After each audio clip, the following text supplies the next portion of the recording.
Halo, kembali lagi Halo. di Ruang Ngobrol.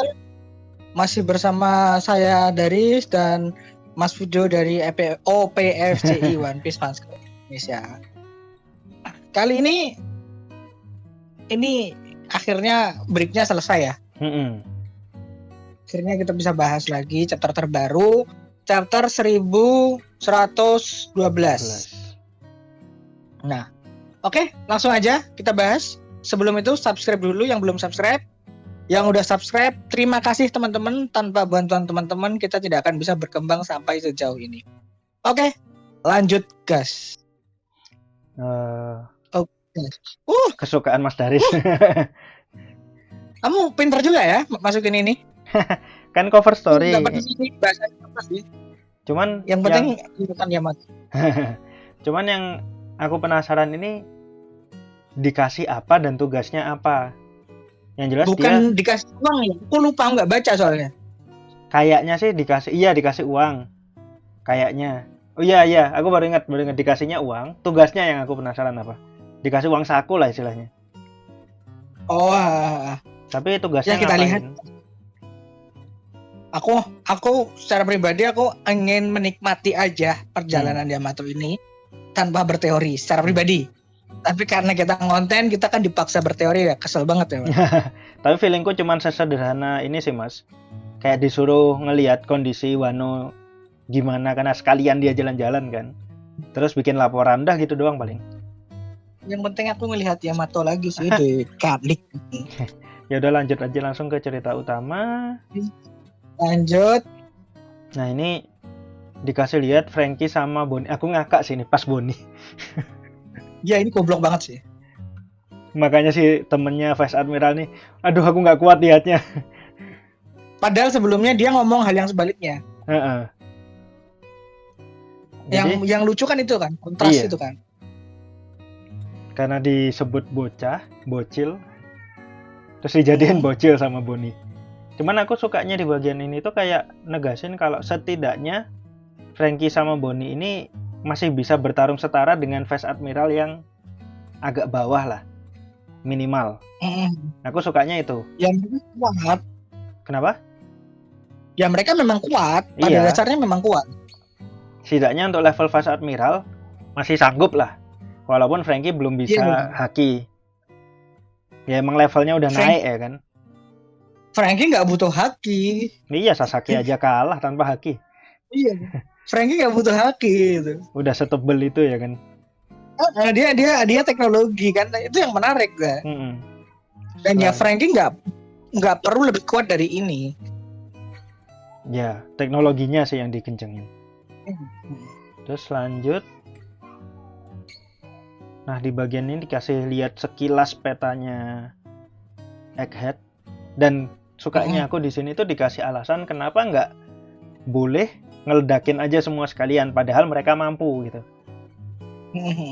Kayak dikasih alasan masuk akal supaya labnya nggak dihancurin. Soalnya emang berharga kan buat mereka juga. Ya ini khas Oda sih, dia selalu agak over explaining sesuatu yang emang sebenarnya kalau nggak dijelasin pun fans ya mungkin akan menerima aja gitu. Walaupun ada. Tapi ya dia punya Oda Sensei memang punya cara ya kebijakan untuk ya jelasin semua sedetail mungkin itu One Piece ya. Dan cara menceritakannya itu nggak dengan over explaining juga sih Mas menurutku. Dikasih lihat aja.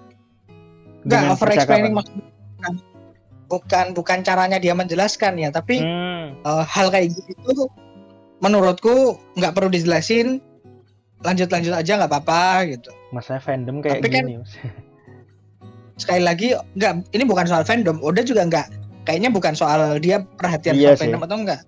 Memang dia secara konsisten selalu memberikan alasan-alasan untuk sesuatu gitu. Nah, itu ya, masuk sih. Ya emang udah suka detail kan. Soal itu aja sih maksudku. Lanjut. Nah ini kayak ada yang berteori ini sih Mas. Cuman aku nggak terlalu suka.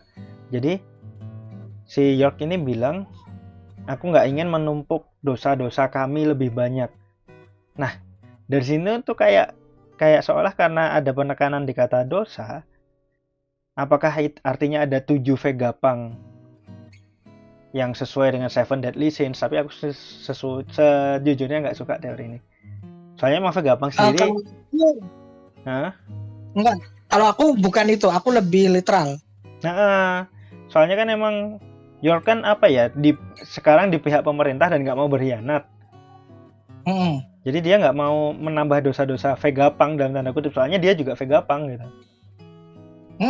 Jadi bukan dosa yang itu ya, bukan. Tapi memang mereka tuh udah ngaco gitu. Sedangkan York itu pengen jadi Tenryubito. Nah itu tuh mencegah dia buat jadi Tenryubito dengan kacau yang dilakukan Vegapunk itu. Dia pengen bantu, makanya kan pengen bantu Tenryubito. Lanjut. Nah ini apa?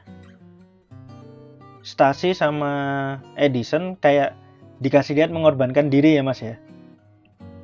Soalnya beneran punya misi buat menyelamatkan Mugiwara sama Vegapunk. Yang aku bingung, Vegapunknya kan udah nggak ada.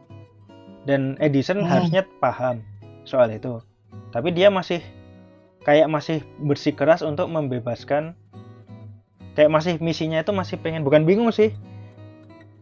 Lebih ke mereka jadi kayak punya alasan lain untuk melepaskan Mugiwara dari tempat itu.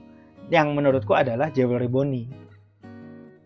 Makanya Edison sampai kayak gitu. Tapi aku sukanya di bagian ini tuh apa Mas? Ada gimana? Tambahan Edison menegaskan sendiri kalau dia itu belum mati di sini gitu. Dia memperhitungkan tingkat kerusakannya sendiri. Berapa persen nggak aku lupa. Jadi dia masih bisa bertahan, cuman kita nggak tahu gimana setelah ini Edison sama Stacy bakal selamat. Kalau menurutmu gimana Mas?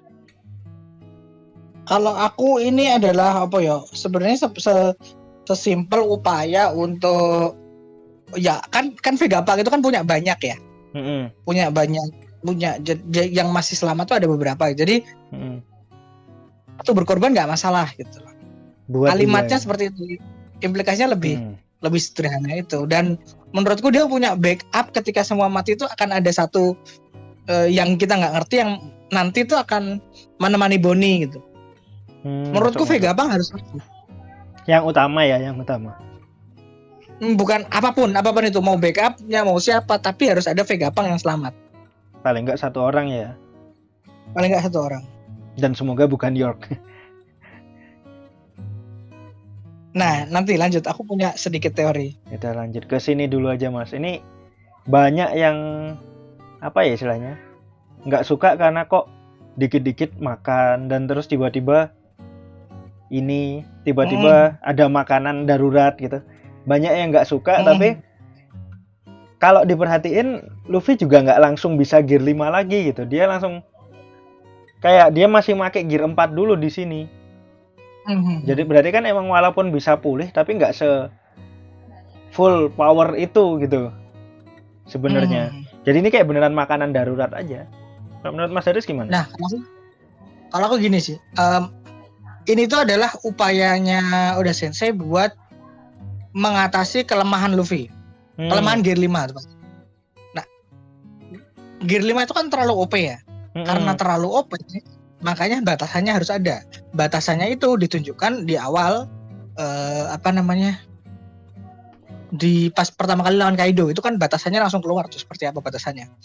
Dia ketika kan jadi langsung energinya gear 5 Awakening itu membutuhkan energi yang sangat kuat. Nah, di beberapa pertarungan di Egghead juga dia kan beberapa kali seperti ini ya. Dan akan menyebalkan buat pembaca kalau Luffy terus-terusan seperti ini. Tapi batasan itu harus ada untuk membuat karakter tidak terlalu broken. Ini ngomongin logika cerita. Ini makanan darurat ini adalah nantinya pasti akan dikonvert Sanji menjadi kecil, yang kemudian akan bisa dibawa Luffy kemana-mana untuk agar dia bisa mengatasi backlash dari powernya itu. Karena Sama. bagaimanapun itu apa batasan powernya itu nggak boleh hilang. Iya. Nggak boleh hilang karena itu logika ceritanya. Sama Soalnya ini. Iya, Mas. soalnya jaraknya terlalu sedikit tuh. Ya jaraknya deket-deket ya. Kecuali beda kayak dulu gear 3 kan begitu dipakai sekarang mengecil kan. Nah, tapi setelah tahun time skip, setelah latihan hal itu tidak terjadi karena ada latihannya, ada pembiasaannya. Tapi gear 5 ini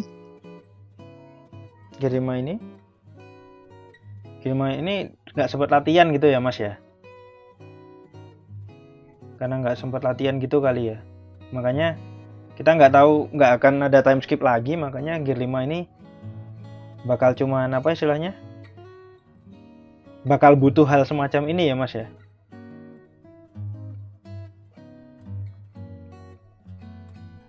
Terus pikir-pikir kan ini kacang Senzu-nya Dragon Ball. Oh, kacang Senzu. Makanya ini tuh pinter banget Oda. Dia nge-tribute Dragon Ball juga, dengan ngasih hal ini dan dia menghilangkan kelemahannya Luffy ketika ngelawan yang lain. Tapi ada harga yang dibayar. Luffy itu suka makan, tapi makanannya nggak enak. Iya. Jadi dia tetap memberikan drawback itu loh. Itu yang aku suka banget itu soal kacang Senzu ini. Sama ini sih, Mas, ini sebenarnya bukan hal yang baru juga kan. Kita udah tahu kalau Luffy itu gimana.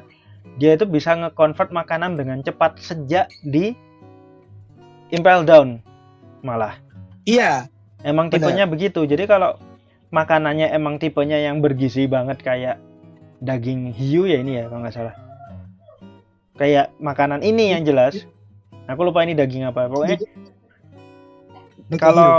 kalau misalnya daging hiu bener.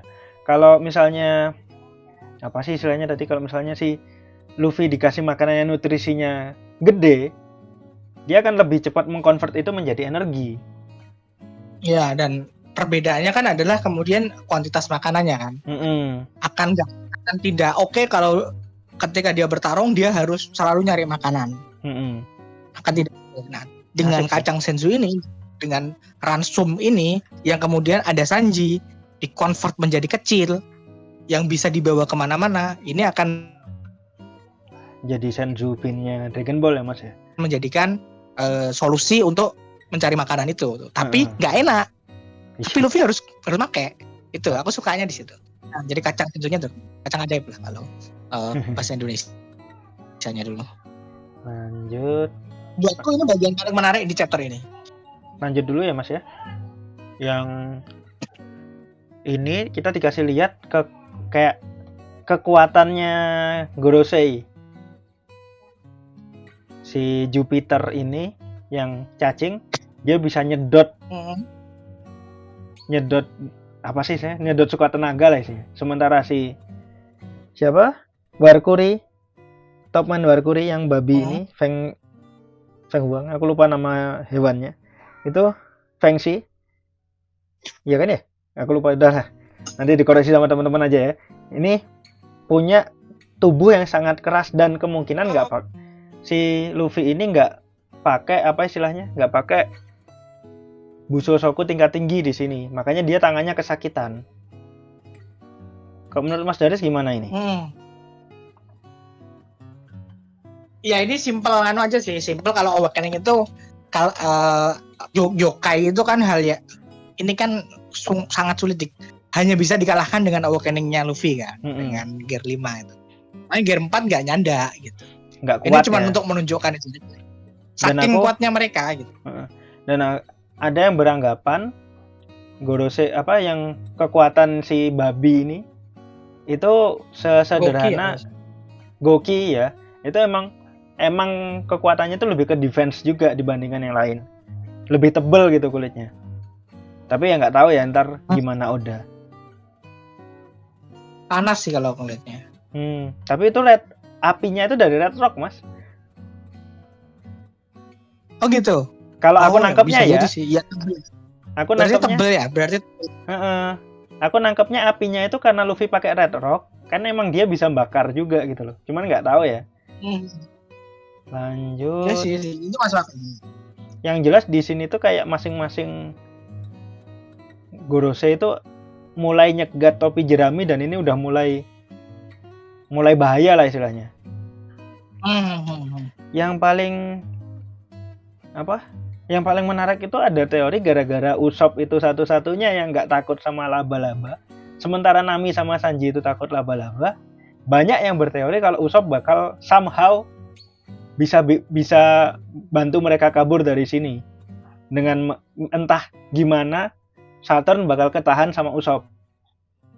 Teorinya begitu. Nah, aku yang penasaran gimana mereka kabur dari Nasjuro yang jelas-jelas, yang Venus ini, yang jelas-jelas dia cepet banget gitu. Kalau menurut Mas Daris gimana yang ini? Apanya? Yang cepatnya itu? Ya, kira-kira gimana mereka bisa kabur dengan situasi kayak gini? Kan aku agak sulit melihatnya. Enggak, ini kan jelas Deus Ex Machina ya. Habis ini kan pasti ada bantuan-bantuan baru.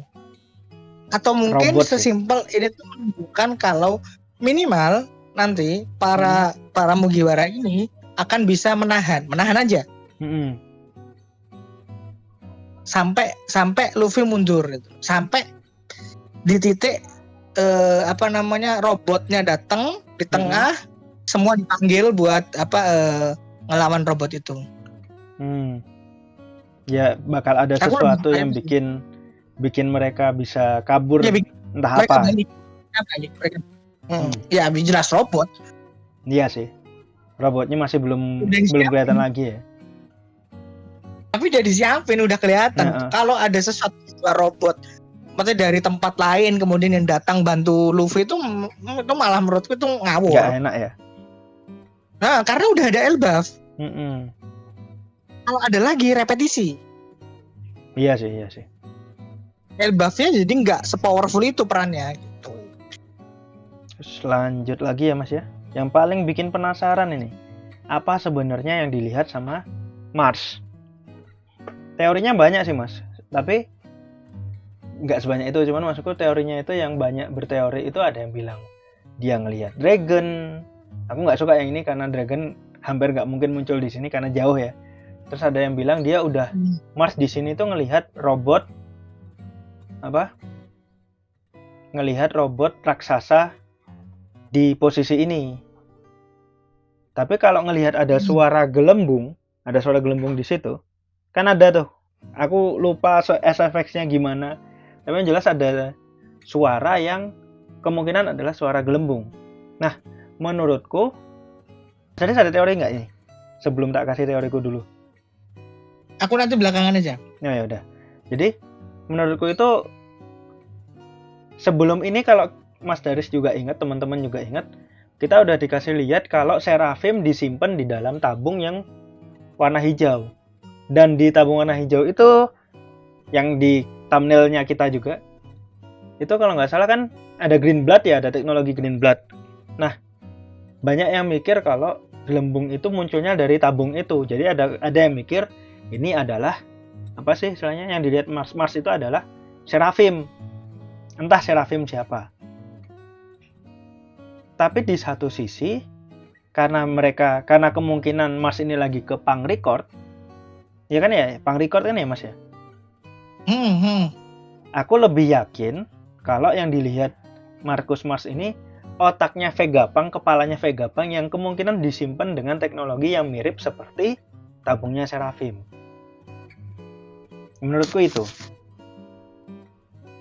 Jadi cuma ngelihat aja kan, karena nggak ada reaksi apa-apa. Kalau Mas Daris gimana?